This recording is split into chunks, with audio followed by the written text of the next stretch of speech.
mucha epidemia. La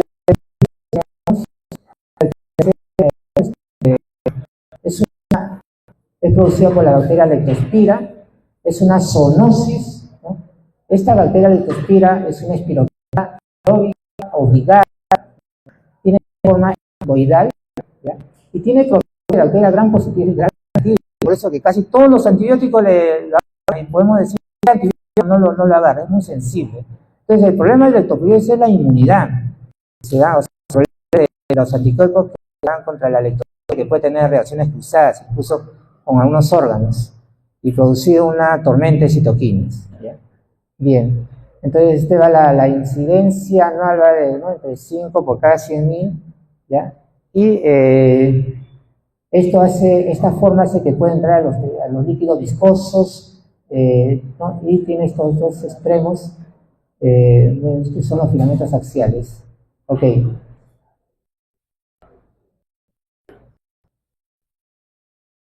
¿Dónde le encontramos a las leptospiras? Generalmente viven, el hospedero por excelencia son el Ratas ratus o Ratus novercus, en general los roedores. La leptospira puede vivir en el tubo contorneado proximal del roedor, del riñón, toda su vida, y este roedor nunca muere, lo tiene nada más. Entonces este es el que va a eliminar, lo va a dejar por donde pase, ¿no? Generalmente en las aguas, en los suelos, y aquí es donde la gente o los animales se van a infectar en forma indirecta, ¿no? Entonces nos infectamos ya sea por actividades turísticas, ya sea por contacto en zonas muy pobres, ¿no? O donde almacenan el agua, o contacto con los charcos contaminados, o contacto con la orina de los animales que se infectaron previamente, ¿no? Entonces, ¿quiénes se infectan antes que el hombre? Son los animales, y generalmente nuestras mascotas, el perro, el gato. Y en las zonas, ¿no?, digamos, del interior del país, el caballo, las vacas, ¿no?, o los cerdos, ¿ya? Entonces, cada uno de estos es importante porque a cada persona o en cada animal va a tener un cerobar. El hombre, generalmente, como el cerobar con el cual más estamos en la zona de estos, es el cerobar varial. Y acá en Lima lo que estoy viendo más es el icturo hemorragiae. En el perro generalmente es el cerobar pomona, ¿no? Bueno, perdón, canícula. Pomona es en el cerdo, en el caballo es el cagdio. Entonces van a ver que cada animalito tiene su cerobar. Entonces uno puede hacer leptospirosis varias veces, ¿ya? Entonces, y tenemos dos formas de las leptospiras, ¿no? Unas que son las patogénicas y la otra que son las saprofíticas. Entonces la leptospira interroga es la patogénica y la leptospira biflexa es la saprofítica. Y hay otras que son intermedias, ¿no? Bien. De interés, de importancia es que antes pues no decíamos que el hombre no elimina leptospira, ¿no? Entonces, ya hay un estudio en el cual demuestra de que el hombre puede estar colonizado con la leptospira y puede eliminar leptospira en la orina. Esto se ha reportado hasta por 1 año. Entonces, ¿qué significa? Que si yo tengo un caso de una leptospirosis y a veces la leptospirosis no da síntomas, puede ser asintomático. Entonces, digo, si no tiene síntomas, ¿para qué le voy a dar tratamiento? Entonces, de ahí viene el siguiente concepto. Corto la cadena de transmisión. Si es que no ha recibido, sí le debo dar. ¿Por qué? Porque voy a cortar la cadena de transmisión y el antibiótico que uso es un antibiótico, digamos, no de amplio espectro. Puede ser la amoxicilina simple, por 5 días nada más, o doxiciclina. O sea, son antibióticos que no son de reserva, ¿ya? Entonces, incluso los asintomáticos, si no han recibido para cortar la cadena de transmisión, deben recibir, si es que veo que está eliminando leptospira. Bien. Esta es la patogenia, en general lo que va a producir. Miren, antes a la brucelosis le llamamos la enfermedad de las 1000 caras, ¿no? Bien. La leptospirosis me puede mimificar diferentes enfermedades, de formas asintomáticas hasta formas graves. Puede simular, digamos, una arbovirosis, puede simular un stroke, puede simular, ¿no? Hemos tenido casos de SB por leptospirosis, le hace una punción lumbar, va a encontrar una pleocitosis a predominio linfocítico, con proteínas normales, levemente incrementados y glucosas normales. Entonces, es muy proteiforme en sus formas clínicas, ¿bien? Y ¿por qué? Porque lo que va a producir es un daño endotelial, hay un daño directo sobre el endotelio y va a producir una vasculitis. Y ahí que en parte de tratamiento, en muchos lugares usan corticoides, ¿no? Pero en las formas graves, pero los corticoides, según los ensayos clínicos, no han mostrado beneficio versus los que no recibieron, ¿no? Entonces, tenemos este componente de acá. Miren, afecta a todos los órganos porque produce un daño endotelial. Hay una liberación de citoquinas pro-antiinflamatorias, una tormenta de citoquinas, y esto es lo que vemos generalmente, ¿no? El periodo de incubación va de 7 a 14 días, pero puede ir entre 2 a 20 días, y tenemos una enfermedad bifásica, una fase leptospirémica, que es la primera semana, y la segunda semana la fase leptospirémica. Acá la mayoría puede incluso autolimitarse sin tratamiento, ¿ya? Esto es lo que vemos nosotros, mayormente simula un dengue, una virosis, una influenza, ¿ya? Y esto en las formas graves, también conocida como ictérica, puede tener un componente, ¿no?, de diferentes formas de presentación, desde la enfermedad de Weill, que fue dado por primera vez por Adolfo Bell en el año 1886, hasta formas clínicas severas como la forma pulmonar, que su mortalidad es más del 50% incluso en los mejores centros. Hablamos de Brasil, en Rivas, en los Estados Unidos, ya es esa forma pulmonar, sobre todo la hemorragia intraalveolar. Entonces tenemos estos dos espectros de presentaciones, ¿no?, de formas leves hasta formas muy severas. De ahí que es una enfermedad que minifica, o sea, la gran simuladora. Entonces estas son las formas graves. Las formas leves generalmente se comportan como una fiebre, dolor de cuerpo, mialgias. O sea, fiebre, mialgias y cefalea, ¿no? Y uno le hace la prueba y se puede, ahí hay que hacer diagnóstico diferencial con arbovirosis, con dengue, incluso malaria, salmonela, una virosis, ¿no?, mononucleosis infecciosa, entre otros, ¿no?, pero en las formas leves.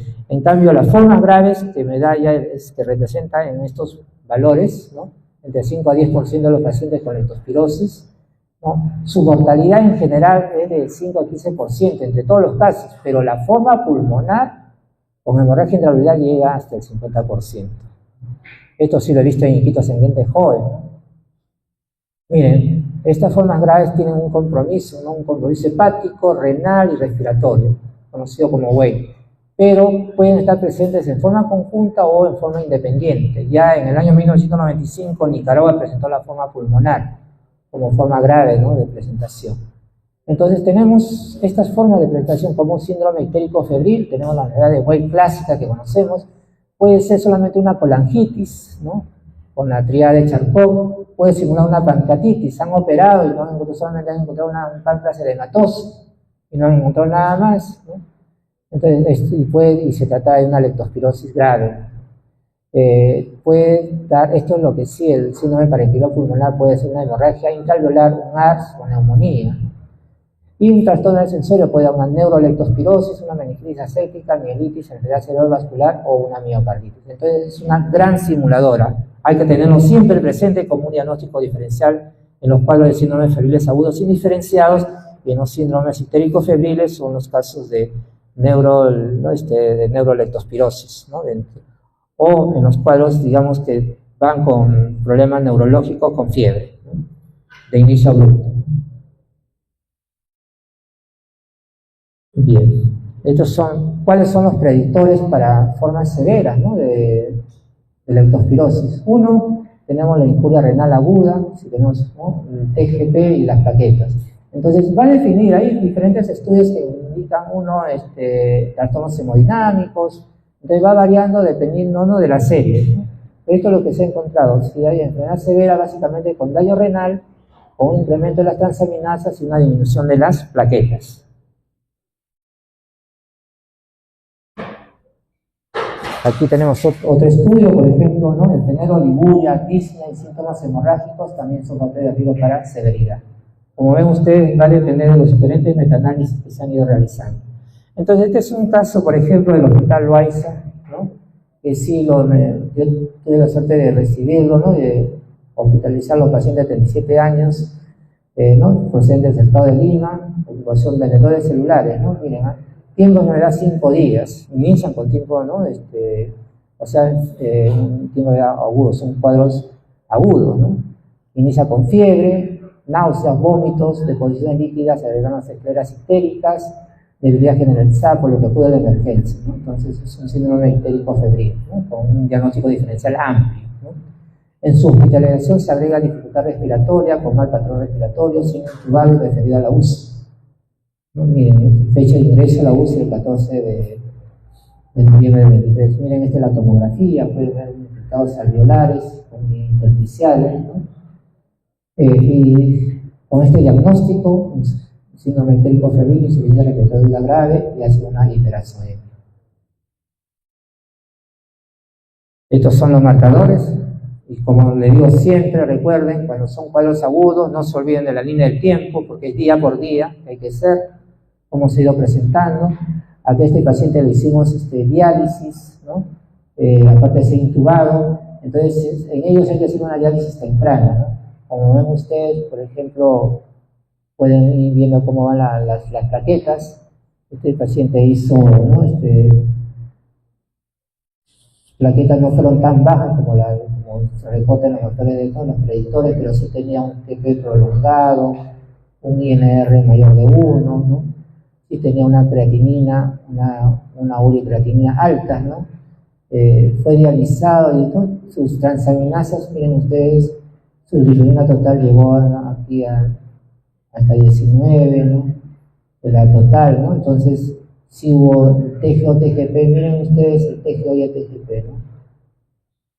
O sea, no hubo una relación, hubo una alta alegación de bilirrubina, pero sus transaminasas no fueron tan elevadas, ¿no? Como lo vemos en los cuadros de hepatitis virales, ¿no? Bien. Algo importante también que estos pacientes nos hacen una ira no oligúrica hipocalémica inicialmente.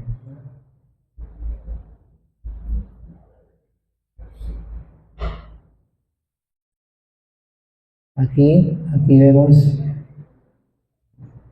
bueno, acá solamente para mostrarles que le hicimos un PCR, fue positivo, el PCR se hizo en sangre y en orina. En la primera semana le hacemos el PCR en sangre y en la segunda semana le hacemos el PCR en orina, o sea, la reacción de cadena de polimerasa. El ELISA IgM fue reactivo, este es un screening, ¿no? Recuerden que esto no da diagnóstico, lo que nos dan es el PCR. El MAX tuvo 1/200, pero aquí predominó el PCR. Y luego, pero el varial, por ejemplo, si ustedes ven, acá tiene 1/400 y 1/400. Ya en una segunda muestra, miren, hizo 1/300, esto ya es diagnóstico, ya. Tener 1/300 o más con una muestra es diagnóstico. Esto fue catalogado como una leptospirosis de forma grave como enfermedad de Weill, que tenía compromiso renal, pulmonar y hepático. Es lo que más se ve en Lima. En Lima vemos el aire nada más. Bueno, entonces, ¿qué es lo que vemos en general entonces, en estos pacientes? Hay una ictericia, sí, hay varios estudios, ¿no? Que las ictericias ¿no? Está dado porque hay un incremento de la bilirrubina, leve incremento de las transaminasas, pero no hay necrosis, ¿ya? O sea, hay reversibilidad. La ictericia en la leptospirosis no es consecuencia de una necrosis hepatocelular, ¿no? Hay una colitis intrahepática con una proliferación, ¿no? de los células de Kupffer, y van a ver ustedes una falta de adhesión de los hepatocitos, los sinusoides se van a ensanchar, ¿no? Entonces, este estudio, por ejemplo, pone que 70% con una hepatocelular 27%, una 81% y un. Entonces, si la bilirrubina puede llegar hasta 30 miligramos, entonces no hay una correlación entre el nivel de bilirrubina con la transaminitis que tiene. Y es reversible. A nivel renal, estos pacientes me van a hacer esto. La característica importante es que es una injuria renal aguda, no oligúrica, hipocalemia. ¿Ya? Entonces, la hipocalemia, ¿por qué se produce? Ojo que hay una disminución de la absorción de sodio en el túbulo proximal. Entonces va a resultar en una mayor carga del sodio en el túbulo colector medular, donde se va a intercambiar por potasio. Entonces se absorbe el sodio, el potasio va a salir, se va a eliminar más potasio y vamos a tener al final una hipocalemia. Entonces hay que manejar la hipocalemia, manejar con una adecuada hidratación, ¿sí? Y evaluar siempre la función renal. Si tengo yo una creatinina muy alta, digamos, o ya está con oliguria, estos pacientes deben tener una diálisis temprana, ¿ya? el inicio de una diálisis tardía me incrementa la mortalidad. Entonces, ¿sabes? Este es un estudio realizado en Brasil, ¿no? Por el doctor, no me acuerdo que era el doctor Anseguro, el jefe de la UCI de Emilio Rivas. Él hace esta comparación, ¿no? Entonces, ¿por qué? Porque los nefrólogos tienen criterios para diálisis. Entonces, en estos casos, nosotros tenemos que ver si tiene 2 controles con creatininas por encima de 2, entonces yo ya hoy debo estar pensando ya posiblemente en una diálisis precoz. ¿Ya? Entonces, es importante, ¿no?, la diálisis precoz y la intubación precoz en este tipo de pacientes para disminuir mortalidad. El síndrome de dificultad respiratoria también está presente. Hemos dicho que la mortalidad por problemas pulmonares con hemorragia intrapleural es más del 50%, ¿no? Recuerden, ¿no?, que pueden hacer un síndrome de dificultad respiratoria del adulto. El infiltrado generalmente es bilateral, intersticial, difuso en ambos campos pulmonares y lógicamente cumple los criterios de ARS, ¿no? O sea, un edema agudo pulmonar no cardiogénico, ¿no? Y eso es importante observarlo, ¿no?, con una radiografía compatible con ARS, ¿no? La DINA y los infiltrados pulmonares son indicadores de mal pronóstico y predictores de mortalidad en los casos graves de leptospirosis. Esto es importante también cuando pueden ver ustedes acá, ¿no?, algunos pacientes que me pueden hacer, no es patognomónico, pero muchos de los pacientes presentan una sufusión conjuntival. No es congestión, digamos, hay rotura de los vasos, y ahí vamos a ver sangrado, ¿ya? Esto es una sufusión conjuntival, ¿ya? Entonces es importante, o sea, hay trombocitopenias, pueden ser ID, hay manifestaciones hemorrágicas, ¿no? Hay eventos hemorrágicos, incluso algo muy importante que ha sido reportado, ¿no? Hay activación macrofágica, pueden hacer un síndrome linfohemofagocitario, ¿no? Eso es sobre todo en la segunda fase, ¿no? Para esto sí hay que tener criterios definidos, ¿no?, como síndrome hemofagocítico.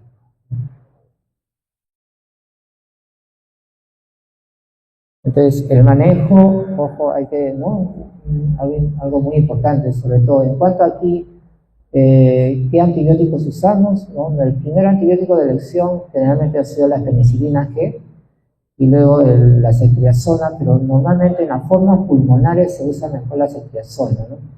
Penicilina G se ha usado más en niños, ¿no? Hoy en día preferimos usar ceftriaxona porque amplía su espectro para otros patógenos más que la penicilina. Los corticoides, ojo, los beneficios observados en estudios de caso, se han informado, pero necesitan ensayos aleatorios que puedan convencer. Al final hay un estudio que no lo certifica que hay diferencia en términos de mortalidad.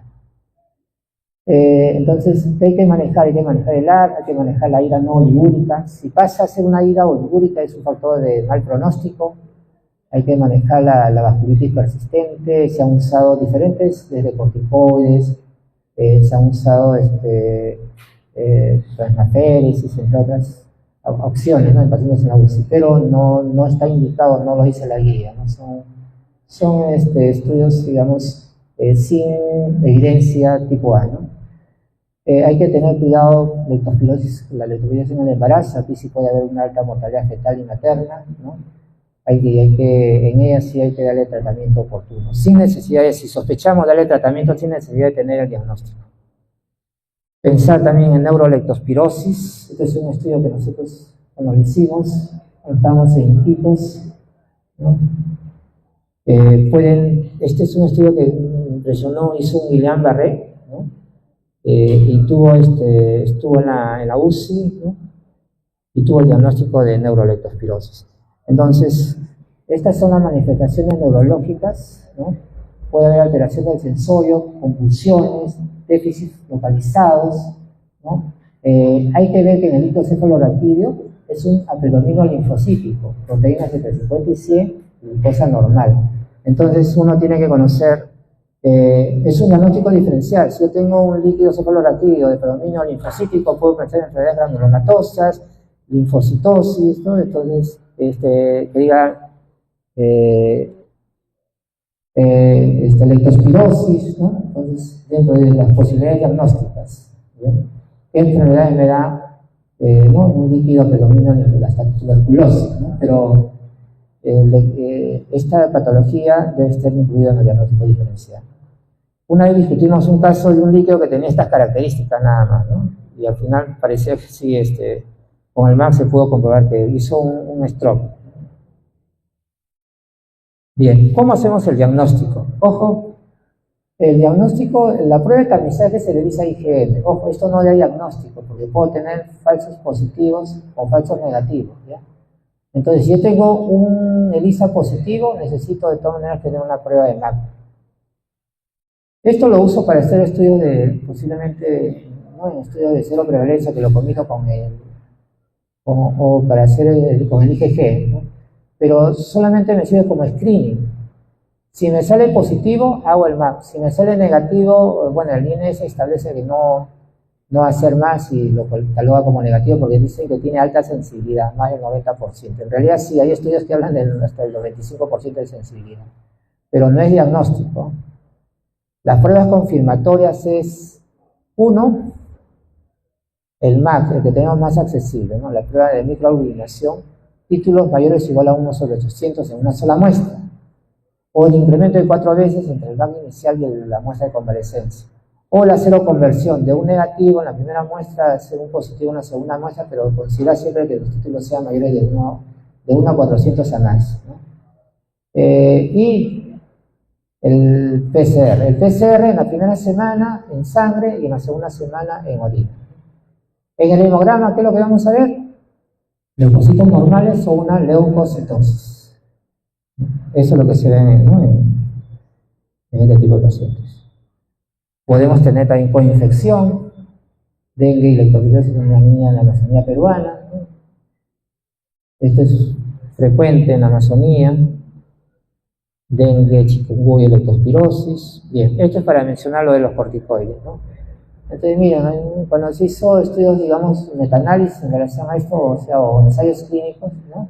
Un ensayo clínico randomizado abierto encontró que fue inefectivo y puede incrementar el riesgo de infección nosocomial, o sea, usar corticoides, ¿no? 4 estudios muestran beneficios en tratamiento de enfermedad severa con compromiso pulmonar. Sin embargo, tuvieron observaciones metodológicas. Entonces, los ensayos, se sugieren nuevos ensayos clínicos. Entonces, no está determinado aún que el uso de corticoides tenga un beneficio versus el no usar, ¿no? Sin embargo, algunos prefieren usarlo por el mecanismo, digamos, de la vasculitis que produce a nivel generalizado, sobre todo cuando el paciente ya está muy grave y no hay otras opciones de tratamiento. También, bueno, sabemos que los corticoides se han usado en ARS, ¿no? Hay limitaciones, pocos estudios y falta de heterogeneidad, ¿no? Entonces, Cochrane siempre hace revisiones y hasta el momento, en relación a los corticoides, no faltan más estudios. Estos son los antibióticos que sí hay que usar en los ensayos clínicos. Tenemos el estudio, este es el estudio inicial con el cual todo el mundo empezó a usar penicilina sódica, reducción de la fiebre y reducción de la función, mejoría de la función renal. Sin embargo, fueron pocos los estudios y Cochrane siempre decía que faltan más estudios para sacar una guía, ¿no? Pero era lo único que teníamos hasta esa fecha. Y ahí sale el estudio de Panapú,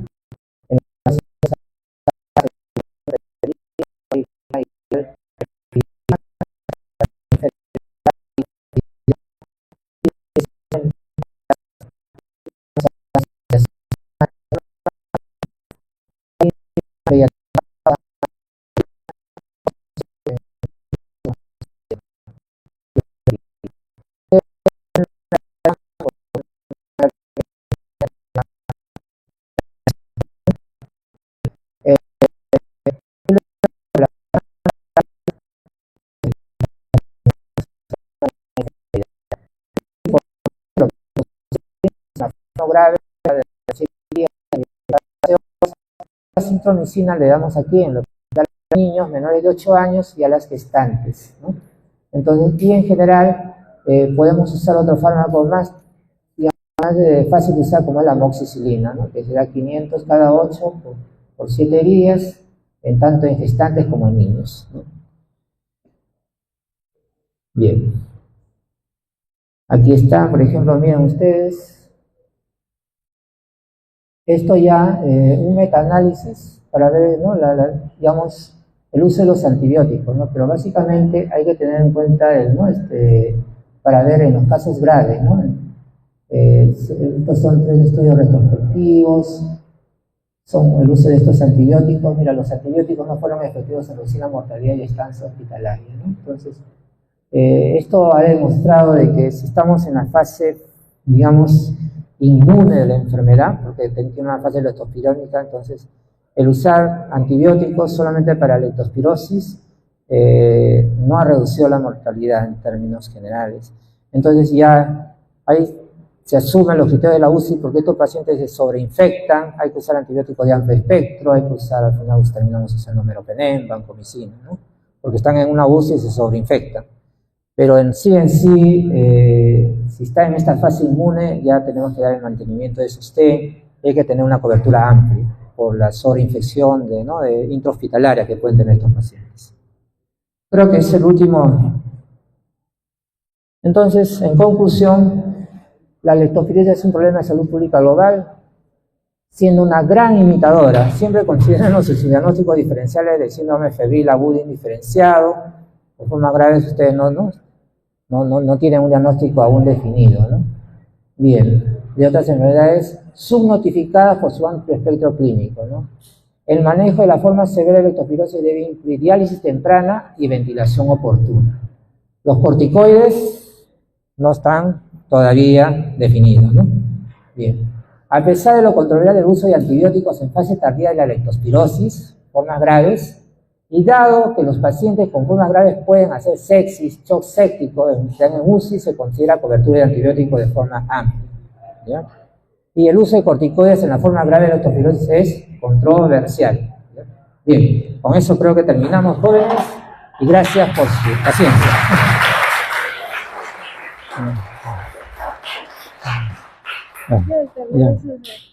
Chicos, pasen para confirmar su asistencia, por favor.